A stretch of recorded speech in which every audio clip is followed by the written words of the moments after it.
bienvenue dans cette première édition complète de la soirée. Voici ses principaux titres.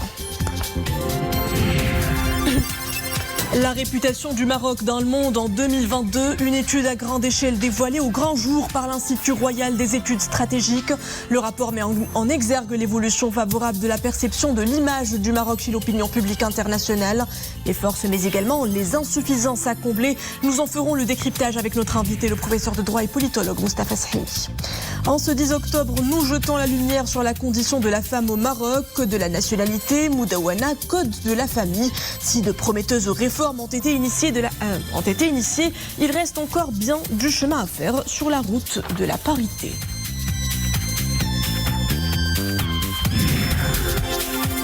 Puis de la musique pour clore ce journal. Vous serez invité aux premières loges du spectacle entraînant de Nedjim Bouizoul. De son nom de scène Labès, l'artiste a encore fait salle comble au théâtre Mohamed V de Rabat. Labès traduisait Tout va bien a fait danser la foule avec sa musique universelle. Nous y étions, on vous embarque. Bonsoir. Comment le grand public perçoit-il notre pays? Que pensent les peuples du G7 plus la Russie du profil Maroc en matière des droits de l'homme, de lutte contre le changement climatique ou encore du succès sportif?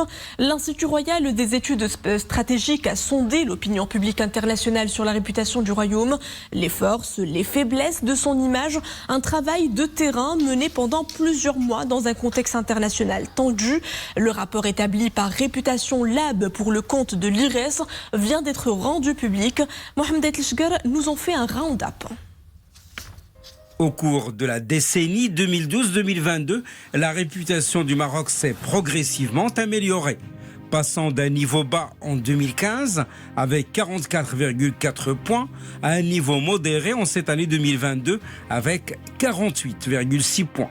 Et ce score situe le Maroc à la 33e place du classement par réputation des 72 pays analysés dans cette étude menée auprès du grand public des pays G7 plus la Russie. Et si l'on ne retient que le groupe des 60 pays affichant le PIB le plus élevé, le Maroc occupe la 32e position, avec un score très proche de la moyenne de l'ensemble des plus grandes économies. Et pour la première fois, le Maroc devance les 4 pays benchmark avec lesquels le royaume a été comparé après avoir dépassé le Chili sur cette année 2022. Et si l'on compare le Maroc et ses 4 benchmarks dans chacun des pays de l'ancien G8, le G7 plus Russie, le Maroc est le pays le mieux évalué aux États-Unis, en Russie et au Canada. Toutefois, le degré de connaissance du royaume se situe aux environs de 69% seulement dans l'indicateur de familiarité. Le Maroc obtient son meilleur indice de réputation en France, tandis qu'au Japon ou encore en Italie, le pays reçoit sa plus faible évaluation, obtenant un niveau de réputation plutôt bas. Quant aux forces et faiblesses du royaume perçues par l'ensemble des pays G7 plus la Russie, l'analyse de l'évaluation des 5 dimensions du modèle Repcore Nations menée auprès de l'opinion publique montre que la dimension qualité de vie au Maroc jouit de la réputation la plus proche de la moyenne des 60 pays ayant le PIB le plus élevé. Le rapport relève une hausse constante au niveau des attributs des dimensions éthique et responsabilité, niveau de développement et qualité institutionnelle pour les périodes 2018 et 2022. Les attributs des dimensions qualité de vie et facteurs humains présentent cependant un comportement plus erratique. Pour ce qui est enfin de la réputation du Maroc, autre que dans les pays G7 plus la Russie, le rapport souligne que le royaume obtient le meilleur indicateur de réputation avec 63,4 points dans son propre territoire, renforcé par les évaluations positives de ses concitoyens qui le situent à un niveau de réputation fort, voire excellent. Les autres pays qui évaluent positivement le Maroc sont l'Australie, l'Égypte, la France et la Chine, entre autres, avec des indicateurs qui varient entre 53 et 55 points, situant la réputation du royaume à un niveau modéré, voire fort, sur l'échelle normative de réputation LAB. Comme dans les éditions précédentes de l'étude, L'Espagne, la Suède, la Corée du Sud, le Nigeria, l'Algérie et le Chili sont les pays où le Maroc obtient des indices de réputation faibles. Par contre, en Chine, par exemple, l'indicateur de réputation du Maroc a enregistré une hausse spectaculaire avec plus 12,6 points. Et cet indicateur a également connu une hausse remarquable au Kenya avec près de 7 points, aux Pays-Bas avec plus 6,3 points, en Afrique du Sud près de 6 points, en Allemagne plus 5,7 points et au Nigeria plus 4,6 points. Et pour décortiquer les résultats déterminants de ce rapport, nous avons le plaisir de recevoir sur le plateau le professeur de droit et politologue Moustapha Sahimi. Bonsoir. Bonsoir. Donc d'abord, dans le classement global publié dans ce rapport, le Maroc maintient la 32e position parmi les 60 plus grandes puissances. Le rapport énumère aussi les forces, les faiblesses. À votre lecture du rapport, quelles étaient les premières conclusions que vous avez faites ? Le Maroc est classé 32e sur 72 pays, plus exactement. Les pays du G7 plus la Russie. Et il faut y ajouter d'autres pays développés, qui ne sont pas dans le G7, donc, et émergents. C'est un score tout à fait honorable et il faut le relever. Il faut également préciser la méthode de travail. La méthode de travail, et j'ai un certain nombre d'informations à ce sujet, puisque je suis les travaux de l'IRES depuis des années. C'est une enquête qui est faite à l'international pour un grand volet, pas pour le volet perception des Marocains, du Maroc. C'est un échantillon d'à peu près 4000 personnes sur des bases scientifiques, c'est-à-dire les méthodes scientifiques des sciences sociales, c'est-à-dire interview, c'est-à-dire dépouillement, traitement, et donc avec des échantillons significatifs par pays, par tranche d'âge, etc. On ne prend pas n'importe quoi. Donc sur ce plan-là, il y a des garanties scientifiques. Il faut ajouter que c'est la 8e édition. Ça a commencé en 2015 et il y a un travail d'affinement méthodologique qui s'est fait au fur et à mesure des ans. Ça, c'est le premier point. Deuxième point, c'est un travail de fond qui dépasse la conjoncture, qui dépasse les élections, qui dépasse le gouvernement, etc. C'est-à-dire les tendances lourdes, et c'est une image donc qu'il s'agit d'identifier et d'appréhender sur la base de la perception qui est faite du Maroc à l'international, en tout cas dans 72 pays exactement. Première observation, c'est la position du Maroc et c'est amélioré. Le Maroc a la cote.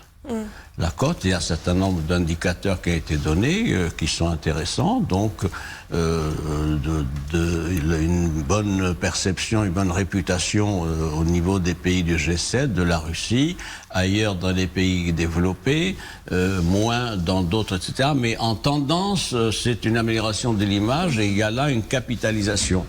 Quelle est l'explication de cette situation ? Le rapport de l'IRES propose une première piste. C'est évidemment la visibilité diplomatique du Maroc. Visibilité diplomatique au sens le plus large, c'est-à-dire l'action diplomatique avec le leadership royal, il faut le dire, qui est personnel et moral et politique, le leadership dont Sa Majesté le Roi, mais aussi ce qu'il y a derrière, c'est-à-dire les chantiers de réforme. Et il y a là donc une bonne perception qui est intéressante et qui donne cette réputation améliorée. Il y a aussi le fait que il y a une approche maintenant comparative qui est faite à l'international entre les pays qui marchent, qui sont en mouvement, qui sont dans des processus de réforme et ceux qui ne sont pas, qui sont coincés avec des régimes rigides, répressifs, etc. Donc tout ça participe, à mon avis, de cette appréciation qui est globalement positive, comme le relève à juste titre l'Institut royal d'études stratégiques. Autre indicateur, c'est le degré de connaissance du Maroc. Il se situe aux environs de 69% dans l'indicateur de familiarité. Et là, le rapport de l'IRES recommande au Maroc de communiquer davantage pour rehausser cet indice du degré de connaissance du royaume au plan mondial. Quel commentaire en faites-vous ? C'est un taux honorable, 69%, le Exactement. taux de familiarité, c'est pas 5%. C'est pas les 100% des États-Unis, je suppose, ou d'autres pays, etc., mais c'est un rang tout à fait honorable, donc il se situe dans la tranche supérieure de la bonne appréciation. Alors, cette appréciation soulève deux questions. comment est connu le Maroc, c'est-à-dire quel est le contenu et la nature de cette familiarité. C'est là qu'il y a un problème. Il y a un problème entre une image et ce qu'est le Maroc. Souvent, à l'international, l'image du Maroc est considérée comme un pays à destination touristique, où il fait bon vivre, un pays de loisirs, de détente, etc. Et ça tient au fait qu'il y a un flux touristique important. On a eu 12-13 millions de touristes en 2019, donc, dont 60% sont des touristes de pays européens. Le reste, c'est les États-Unis et d'autres, etc. Et donc, forcément, cette image-là d'un pays touristique pèse et obère, si vous voulez, une appréciation objective des réalités du Maroc. Et il y a tout un travail à faire pour capitaliser cette image de pays dont il fait bon vivre à destination touristique, mais aussi un pays devant et pouvant offrir des opportunités économiques. Et ça, c'est un travail qui doit être fait en direction des investisseurs, en direction des marchés, etc. Et ça met du temps. Ça met du temps parce qu'il s'agit de convaincre des décideurs économiques. La décision d'un touriste, elle est prise 2 mois avant, 3 mois avant, je vais au Maroc. La décision d'un opérateur économique, d'investisseur, est une décision qui s'inscrit dans une stratégie économique d'ouverture, de globalisation. Ça prend du temps, mais il y a des choses qui sont faites à ce sujet. Justement, pour influer positivement sur ce capital réputation du Maroc, nous avons le cas de l'Espagne, un cas précis où le Maroc obtient le score le plus faible en termes de réputation. Pourtant, c'est un pays partenaire stratégique du Maroc. Donc, est-ce que le rapport apporte des recommandations à ce sujet ? D'abord sur le taux modeste de réputation du Maroc en Espagne, une précision, c'est une enquête qui a été faite entre mars et avril 2022. Et donc, il ne faut pas oublier que nous avions, depuis avril 2021 exactement, nous avions une situation de tension avec l'Espagne. Et ça ne pouvait que peser sur la réputation du Maroc. Ça, c'est le premier élément. Le deuxième élément, je suis sûr que si la même enquête était faite auprès des Espagnols, on aurait 10-15 points de plus aujourd'hui. C'est pour ça qu'il faut relativiser cette mauvaise appréciation. Qu'est-ce qu'il faut faire l'Institut royal d'études stratégiques fait des propositions qui sont intéressantes. Il propose de continuer les réformes, mais de faire valoir en particulier les réformes pour ce qui est de l'innovation, des technologies, du capital marque et capital produit. Ça veut dire quoi? Ça veut dire qu'il faut, c'est sa proposition à laquelle je souscris pleinement évidemment, il faut arriver à édifier une image Maroc, une marque Maroc qui soit unique, forte et pérenne, laquelle, celle d'un Maroc moderne, avec des réformes, une stabilité politique, des institutions solides et une politique de communication à revoir. Je voudrais ajouter un dernier point, c'est le différentiel qu'il y a entre la réputation du Maroc à l'international et la réputation du Maroc aux yeux des Marocains. Au plan interne. Et savez-vous qu'il y a un différentiel de 15 points, un écart de 15 points à l'international, c'est 49% de bonne réputation en moyenne. Au Maroc, c'est 64%. Les Marocains jugent mieux leur pays que l'étranger. Pourquoi? Parce qu'ils sont là. Et qu'est-ce qu'ils apprécient? Ils apprécient la sécurité, ils apprécient la stabilité, ils apprécient les réformes, etc. Même s'ils sont interrogatifs et réservés sur d'autres secteurs, etc. Et je tenais à souligner en conclusion cet aspect-là, c'est-à-dire que nous avons un travail à faire pour exporter cette bonne réputation du Maroc que nous ressentons tous à l'international. Tout à fait. Merci, professeur Moustapha Sahmi, d'avoir répondu à nos questions. Merci à vous. Nous nous intéresserons d'ailleurs à l'un des maillons forts de ce changement sociétal escompté, les droits des femmes au Maroc, un facteur de prospérité, de développement durable qui a connu l'accélération notoire au cours des 2 dernières décennies. En cette journée nationale des droits des femmes, nous braquerons les projecteurs sur les acquis réalisés, mais également les aspirations citoyennes en matière d'égalité de genre. Khadija Jamali et Boubkar Belghabrit. Durant ces 20 dernières années, le Maroc a initié de multiples réformes structurantes. notamment le code de la nationalité, la mudawwana ou encore le code de la famille. أكيد أن قانون الأسرة من بين القوانين الأساسية التي يجب الكباب عليها والشروع في تعديلها وتغييرها تغييرا جذريا. Il est certain que le code de la famille est l'un des textes qui mérite que l'on y prête un grand intérêt dans le sens d'amender ses dispositions pour les mettre au diapason de la Constitution et des conventions internationales. ذلك عن أي أسرة نتحدث كيف يمكن أن نضمن التوازن. La femme marocaine demeure le pilier des réalisations des profonds changements socio-économiques indispensable pour l'évolution et le développement de la société. بخصوص قضية تمكين الاقتصادي النساء هي مرتبطة بعدة عوامل منها ما هو Mettre à la disposition des femmes les moyens économiques est lié à plusieurs facteurs juridiques, sociaux et économiques. La femme marocaine a franchi plusieurs étapes en ce sens. Le Maroc s'est inscrit d'ailleurs dans ce chantier à l'horizon 2030. حضور كذلك المرأة في برنامج يعني دعم المقاولات الصغرى والمتوسطة. La journée nationale de la femme, c'est également l'occasion de mettre en avant le rôle et la contribution de la femme au Maroc sur le plan également politique.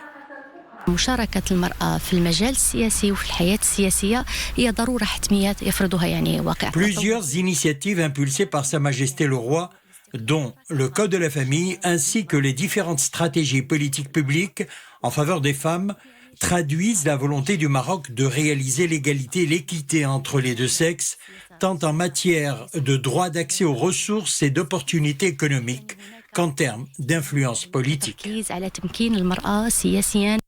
La participation de la femme marocaine dans la vie politique est une nécessité. Depuis l'indépendance, le Maroc a accumulé une riche expérience dans l'amélioration des conditions de la femme. C'est le cas encore aujourd'hui. Parmi ces femmes marocaines, des héroïnes qui combattent la maladie avec bravoure. Ce mois d'octobre leur est dédié, un mois d'initiative et de sensibilisation contre le cancer du sein et du col de l'utérus. La campagne nationale de sensibilisation et de dépistage de ces cancers bat son plein. Médecins et sociétés civiles intensifient leurs actions autour du dépistage précoce. Plusieurs femmes de 40 à 69 ans ont bénéficié de consultations gynécologiques et de conseils, outre la distribution à leur profit de médicaments à titre gracieux. De la musique avant, avec le concert du groupe de fusion Labès dans une salle archi-comble du théâtre Mohamed V de Rabat. Les mélomanes, le groupe Labès a gratifié les mélomanes d'une performance époustouflante avec des sonorités dansantes s'érigeant comme une ode au savant mariage entre le flamenco, la rumba, les rythmes du Maghreb, des Caraïbes et des fragments de textes en arabe, français et espagnol. Des moments forts avec Amin Amouri et Nesrina Oustar.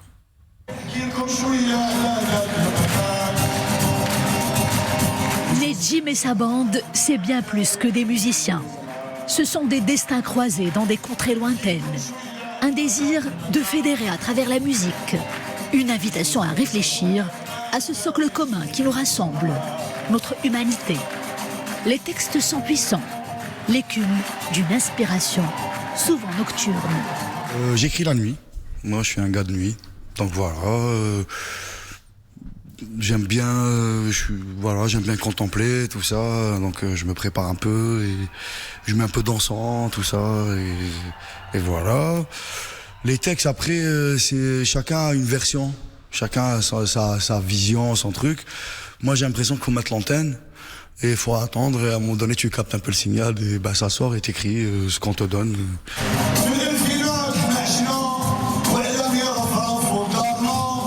La musique de Labès est celle de la vérité. Un miroir grossissant de la vie, avec ses chapitres sombres et lumineux. Normal, quand l'artiste puise dans son propre vécu, pour se raconter et raconter les autres. Toutes les chansons sont un peu quand même de mon parcours personnel. Donc j'aime pas faire... Voilà, c'est quand même... Après je vais peut-être utiliser un personnage où là je vais dire ah ben un tel il a vécu ça ou là, mais généralement ça parle quand même de mes histoires à moi. Les gens ils arrivent à voir quand c'est sincère et quand c'est pas sincère. Je pense que je suis sincère, je pense. Je suis pas sûr mais je pense que oui. Labès, c'est aussi le goût du voyage, du brassage des cultures. Une mélopée arabe par là, des rythmes tropiques par-ci et une incurable nostalgie. Le meilleur terme pour ça, c'est le terme portugais qui dit saudade. Et saudade, c'est ça, c'est un peu une espèce de nostalgie, mélancolie, tout ça, mais assez festive aussi, tout ça. Donc effectivement, dans la musique de la Besse, la musique elle est un peu joyeuse quand même, mais généralement les textes ils sont aussi tristes, il y a de la profondeur et tout. Mais on essaie de mélanger tout parce qu'on en a marre de pleurer. On est fatigué, la vie est fatigante par moments et du coup vaut mieux en rire et danser sur ces paroles-là que de rester... En tout cas, mon école, c'est ça. C'est l'école de l'espoir. L'espoir en des lendemains meilleurs. Comment ne pas s'y accrocher avec un tel concert de la Besse? Concert où, effectivement, tout va bien, voire merveilleusement bien.